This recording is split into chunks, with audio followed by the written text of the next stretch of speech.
ನಮ್ಮ ಸಮಾಜದಲ್ಲಿ ಶಿಕ್ಷಣದ ಮುಖಾಂತರ ತನ್ನ ಪ್ರತಿಭೆಯನ್ನು ಹೊರಗಚ್ಚಿ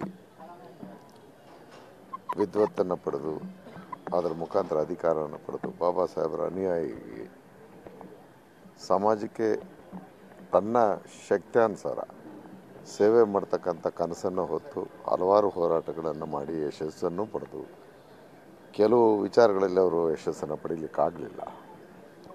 ಆದರೆ ಉದ್ದೇಶ ಸಮಾಜಕ್ಕೆ ಒಂದಲ್ಲ ಒಂದು ಒಳಿತನ್ನು ಉಂಟು ಮಾಡಬೇಕು, ಬಾಬಾ ಸಾಹೇಬರ ಚಿಂತನೆಗಳಲ್ಲಿ ನಾವು ಬದುಕಬೇಕು ಅನ್ನೋಂಥ ಮಹಾನ್ ಒಂದು ಚಿಂತಕ ಇವತ್ತು ನಮ್ಮ ಸಮಾಜದಿಂದ ಅಗಲಿದ್ದಾರೆ. ವಿಶೇಷವಾಗಿ ಅವರಿಗೆ ರಾಜ್ಯಾದ್ಯಂತ ಅಪಾರ ಅಭಿಮಾನಿ ಬಂಧುಗಳಿದ್ದಾರೆ. ನಮ್ಮದೇ ಆದಂಥ ಒಂದು ಸಮುದಾಯದ ಒಂದು ಹೆಸರಿನಲ್ಲಿ ಸಂಘಟನೆಯನ್ನು ಪ್ರಾರಂಭ ಮಾಡಿದಂಥ ಪ್ರಥಮ ಅಧಿಕಾರಿ ಅಥವಾ ನಮ್ಮ ಸಮಾಜದಲ್ಲಿ ಪ್ರಥಮ ವ್ಯಕ್ತಿ. ಆದರೆ ಇವತ್ತು ಅವರ ಒಂದು ದೂರಾಗುವಿಕೆ ಯಾರಿಗೂ ನಂಬಲಿಕ್ಕೆ ಅಸಾಧ್ಯವಾದಂಥ ಮಾತು. ಭಾಳಷ್ಟು ಜನಕ್ಕೆ ಅವರ ಕುಟುಂಬದವರಿಗೆ ವಿಶೇಷವಾಗಿ ಈ ದುಃಖವನ್ನು ಭರಿಸ್ತಕ್ಕಂಥ ಶಕ್ತಿಯನ್ನು ನೀಡಲಿ ಅಂತ ಭಗವಂತನ ಪ್ರಾರ್ಥಿಸ್ಕೊತೀನಿ. ಸರಿ, ಅಂತ್ಯಕ್ರಿಯೆ ಎಲ್ಲಿ ಮಾಡುವಂಥ ಪ್ಲ್ಯಾನ್ ಆಗಿದೆ? ಕುಟುಂಬಸ್ಥರ ಜೊತೆ ಚರ್ಚೆ ಆಯ್ತಲ್ಲ, ಹಾಗಾಗಿ ಇಲ್ಲ, ನಾನು ಅವ್ರ ಜೊತೆ ಮಾತಾಡಿಲ್ಲ. ಅದು ಅವ್ರ ಮನೆಯವ್ರಿಗೆ ಬಿಟ್ಟಂಥ ವಿಚಾರ. ಈ ವಿಚಾರದಲ್ಲಿ ನಾವು ಪ್ರಸ್ತಾಪ ಮಾಡೋದು ಅವ್ರ ಭಾವನೆಗಳು ಬೇರೆ ಇರ್ತವೆ. ನಾವು ಈ ವಿಚಾರದಲ್ಲಿ ಭಾಗಿಯಾಗೋದು ಅಷ್ಟು ಬಿಟ್ಟರೆ ಬೇರೆ. ನಮ್ಮ ಸಮಾಜದಲ್ಲಿ ಶಿಕ್ಷಣದ ಮುಖಾಂತರ ತನ್ನ ಪ್ರತಿಭೆಯನ್ನು ಹೊರಗಚ್ಚಿ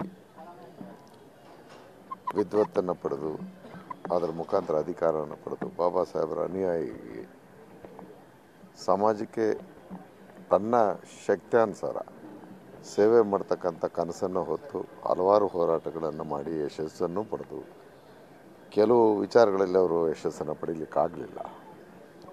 ಆದರೆ ಉದ್ದೇಶ ಸಮಾಜಕ್ಕೆ ಒಂದಲ್ಲ ಒಂದು ಒಳಿತನ್ನು ಉಂಟು ಮಾಡಬೇಕು, ಬಾಬಾ ಸಾಹೇಬರ ಚಿಂತನೆಗಳಲ್ಲಿ ನಾವು ಬದುಕಬೇಕು ಅನ್ನೋಂಥ ಮಹಾನ್ ಒಂದು ಚಿಂತಕ ಇವತ್ತು ನಮ್ಮ ಸಮಾಜದಿಂದ ಅಗಲಿದ್ದಾರೆ. ವಿಶೇಷವಾಗಿ ಅವರಿಗೆ ರಾಜ್ಯಾದ್ಯಂತ ಅಪಾರ ಅಭಿಮಾನಿ ಬಂಧುಗಳಿದ್ದಾರೆ. ನಮ್ಮದೇ ಆದಂಥ ಒಂದು ಸಮುದಾಯದ ಒಂದು ಹೆಸರಿನಲ್ಲಿ ಸಂಘಟನೆಯನ್ನು ಪ್ರಾರಂಭ ಮಾಡಿದಂಥ ಪ್ರಥಮ ಅಧಿಕಾರಿ ಅಥವಾ ನಮ್ಮ ಸಮಾಜದಲ್ಲಿ ಪ್ರಥಮ ವ್ಯಕ್ತಿ. ಆದರೆ ಇವತ್ತು ಅವರ ಒಂದು ದೂರಾಗುವಿಕೆ ಯಾರಿಗೂ ನಂಬಲಿಕ್ಕೆ ಅಸಾಧ್ಯವಾದಂಥ ಮಾತು. ಭಾಳಷ್ಟು ಜನಕ್ಕೆ ಅವರ ಕುಟುಂಬದವರಿಗೆ ವಿಶೇಷವಾಗಿ ಈ ದುಃಖವನ್ನು ಭರಿಸ್ತಕ್ಕಂಥ ಶಕ್ತಿಯನ್ನು ನೀಡಲಿ ಅಂತ ಭಗವಂತನ ಪ್ರಾರ್ಥಿಸ್ಕೊತೀನಿ. ಸರಿ, ಅಂತ್ಯಕ್ರಿಯೆ ಎಲ್ಲಿ ಮಾಡುವಂಥ ಪ್ಲ್ಯಾನ್ ಆಗಿದೆ? ಕುಟುಂಬಸ್ಥರ ಜೊತೆ ಚರ್ಚೆ ಆಯ್ತಲ್ಲ, ಹಾಗಾಗಿ ಇಲ್ಲ, ನಾನು ಅವ್ರ ಜೊತೆ ಮಾತಾಡಿಲ್ಲ. ಅದು ಅವ್ರ ಮನೆಯವ್ರಿಗೆ ಬಿಟ್ಟಂಥ ವಿಚಾರ. ಈ ವಿಚಾರದಲ್ಲಿ ನಾವು ಪ್ರಸ್ತಾಪ ಮಾಡೋದು ಅವ್ರ ಭಾವನೆಗಳು ಬೇರೆ ಇರ್ತವೆ. ನಾವು ಈ ವಿಚಾರದಲ್ಲಿ ಭಾಗಿಯಾಗೋದು ಅಷ್ಟು ಬಿಟ್ಟರೆ ಬೇರೆ.